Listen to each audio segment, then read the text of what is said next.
Sexta leitura da Parashá de Shemini, vamos estudar as leis sobre as restrições alimentícias, os animais que são permitidos serem consumidos e os que são taref, que são proibidos.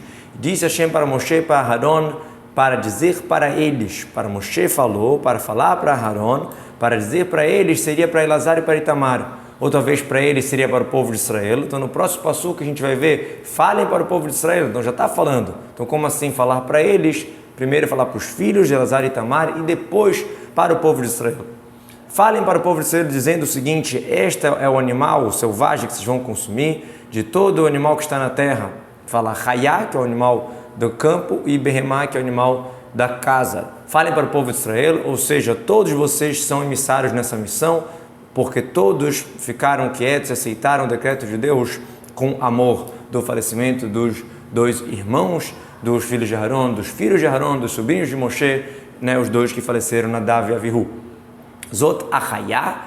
Hayá é o animal selvagem, mas é linguagem de vida, porque o povo de Israel está conectado com Deus, eles têm vida. Por isso que Deus deu tantas regrinhas e separou eles da impureza, e decretou mitzvot, e não pode comer isso, pode comer aquilo. Já para os povos, Deus não proibiu nada disso. É um exemplo de um médico que vem ver um doente, se o doente ele tem chance, etc., então ele fala, olha, não come isso, come aquilo, um monte de regras para o bem daquele doente.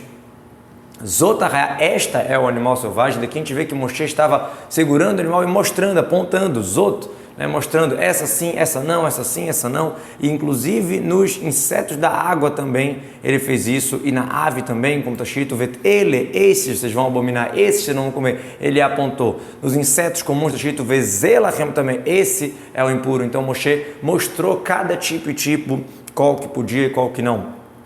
Zotahayá, Mikola Behemá, que usa a expressão animal selvagem, e termina falando de Behemá, que é o animal comum.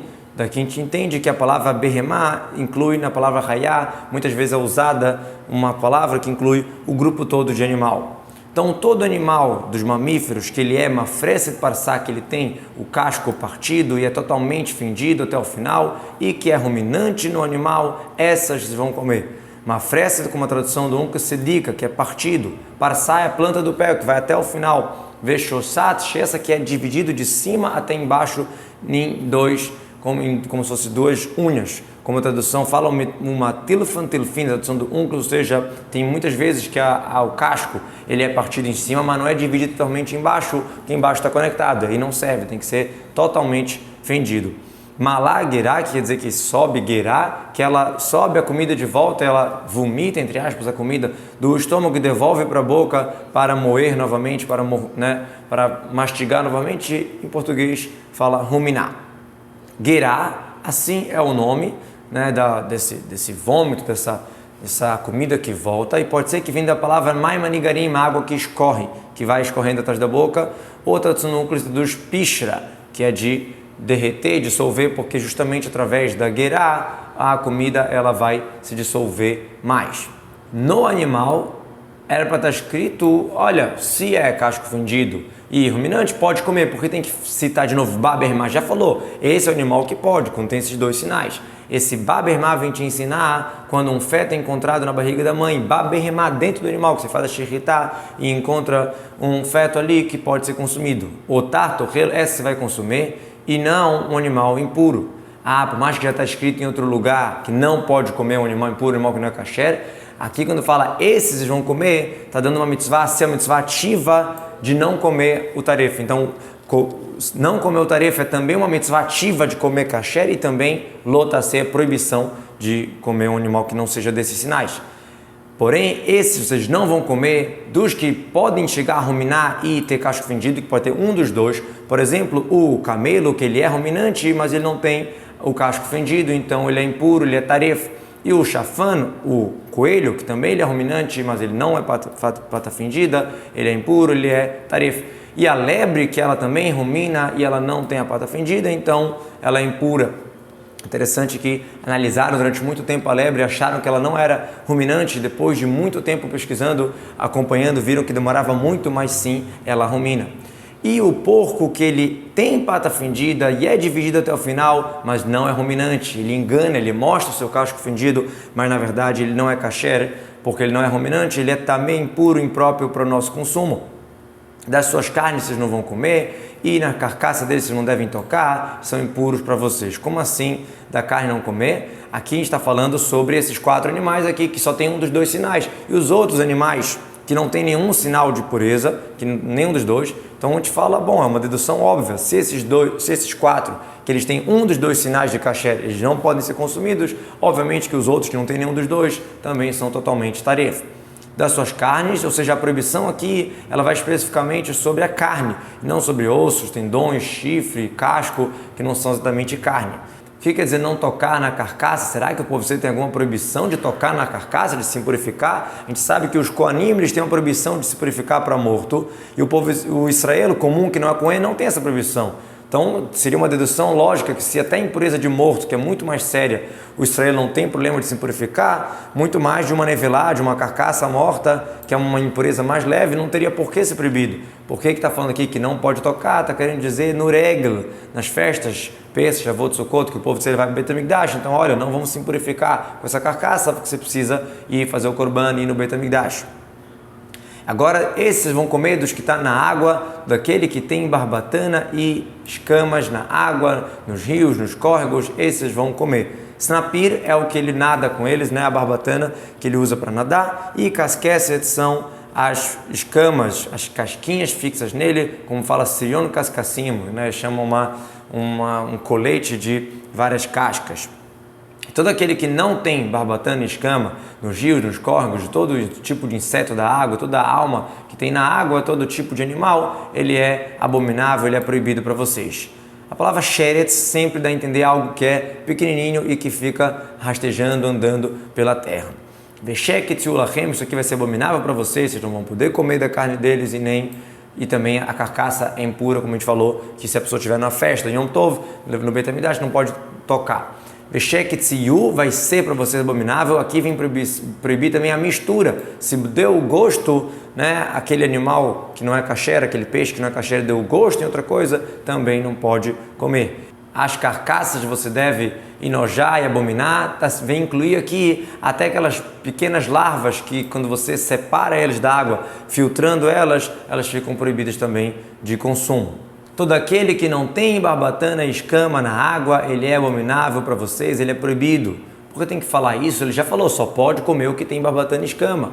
Porque você podia pensar que só vai ser permitido aquele que leva esses sinais para fora da água também. Mas se caiu na água, por exemplo, que existem alguns peixes que quando você tira, as escamas caem. Então por isso que ele fala, daquele que não tem barbatana e escamas na água, ou seja, se tivesse na água, por mais que caíram, quando ele tirou da água, é permitido, como existem alguns peixes assim.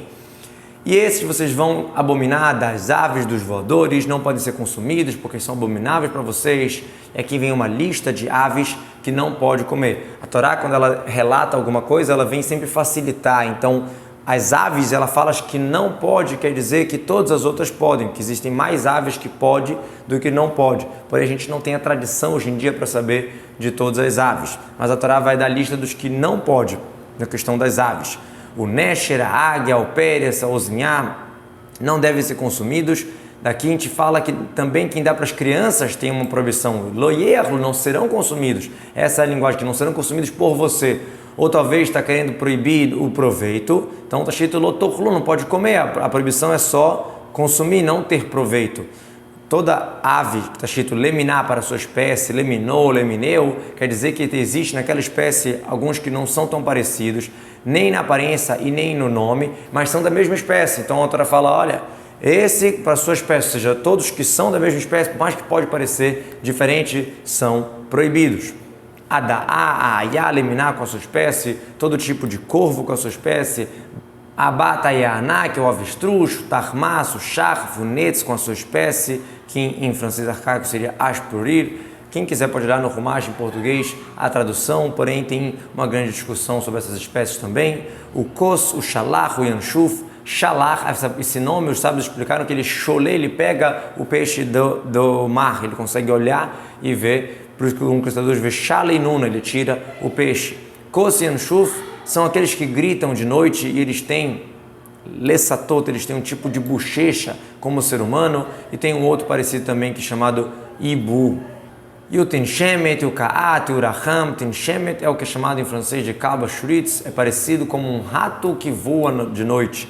E a Tinshemet, que é falada nos insetos, ela é parecida, mas ela não tem olho, é o que é chamado de Talfa, que seria a topeira. E a Hassidá, a Anafá com a sua espécie, que seria a cigônia, a garça, a durrifat e o atalef. Hassidá é a Dayá levaná branca, cigônia, né? Seria a cigônia. Por que ela é chamada de Hassidá? Porque ela faz Hassidut, ela faz bondade com as suas amigas, dividindo a comida. A Anafá é chamada Dayá ragzanita, Dayá irritada, que seria o que a gente chama de Zurash, parece para mim que é o que a gente chama de Hiron. Na tradução do português coloca como a garça. A durrifat é o galo do campo, que a sua crista é como se fosse dupla, na linguagem de Laz Harupa. Por que é durrifat? Sua beleza rodou kafut, está amarrada, que a crista parece como se estivesse amarrada. É chamado também pela tradução do Uncas de Nagartura, o profissional da montanha, pelos atos dele que ele deve fazer alguma coisa na montanha, como está explicado na Gemara.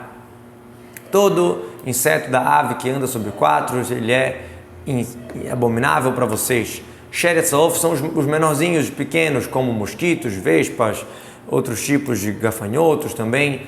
Porém, esses podem comer dos voadores que andam com quatro, aqueles que têm 2 pés a mais dos seus pés para saltar neles na terra.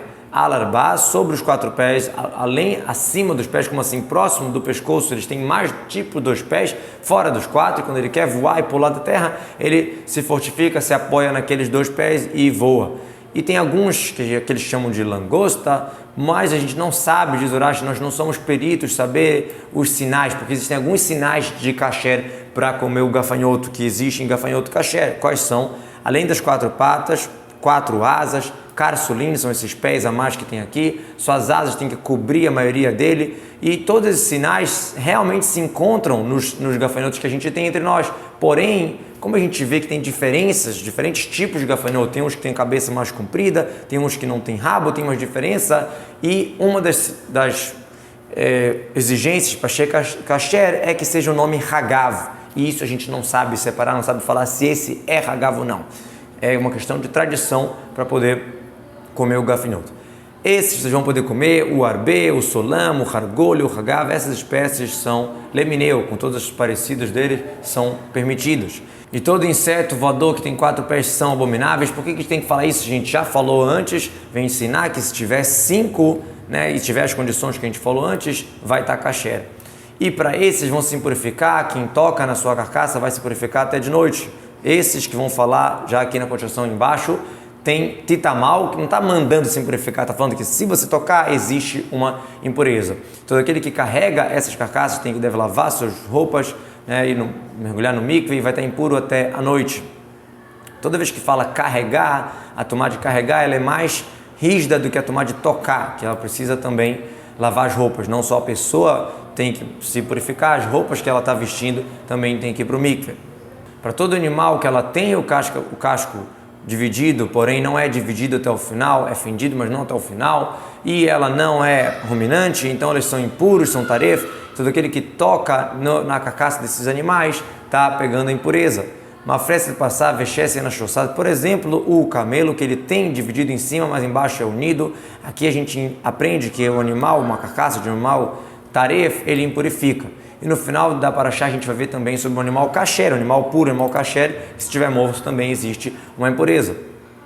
Todo aquele que anda sobre as suas palmas, de todo tipo de animal que anda sobre 4, são impuros para vocês. Quem toca na carcaça deles vai se impurificar até a noite. O que seria que anda sobre as suas palmas? Por exemplo, um cachorro, um urso, um gato.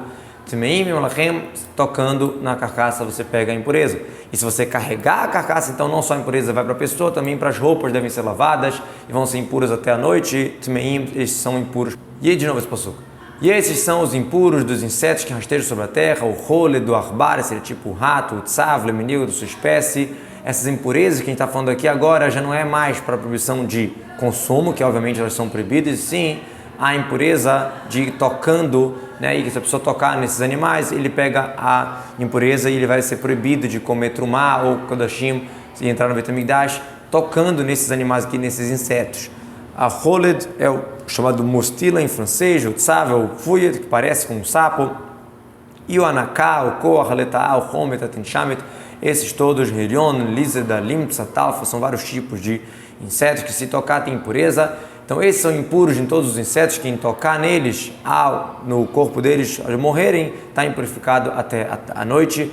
E tudo que cair deles, ao morrerem, de algum utensílio de madeira, ou roupa, ou couro, ou até uma sacola, todo utensílio de trabalho deve ser mergulhado no mikve e vai estar impuro até a noite e só depois vai ficar puro. Ou seja, mesmo depois que mergulhou no mikve, ele está impuro para usar para trumá, só na noite, aí no Arev Shemesh, quando anoitecer, vai poder usar para terumá aqueles utensílios que tiveram contato com esses insetos mortos. Vamos ler aqui agora a tradução desses animais, como está no Rumash em português, dos animais e insetos que estejam sobre a terra, que são impuros: a doninha, o rato, o furão, o ouriço, o camaleão, o lagartixa, o caracol e a toupeira. E vamos ver também as aves que a Torá cita, que são taref, que não podem ser consumidas. A Torá fala que o abutre, o grifim, o acifrage, a águia do mar, o milhafre, o abutre, conforme sua espécie, toda a família do corvo, avestruz, coruja, gaivota, toda a família do gavião, o falcão, o corvo marinho, o ibis, o cisne, o pelicano, a pega, a cegônia, a família da garça, a polpa, o morcego. Esses todos que a Torá cita são taref. Obviamente que só podemos comer as aves que temos a tradição. E também vamos citar aqui as espécies de gafanhoto que ele citou: o gafanhoto vermelho, o gafanhoto amarelo, o gafanhoto manchado de cinza e gafanhoto branco. Só que a gente não tem a tradição também do quais são os gafanhotos que são kasher.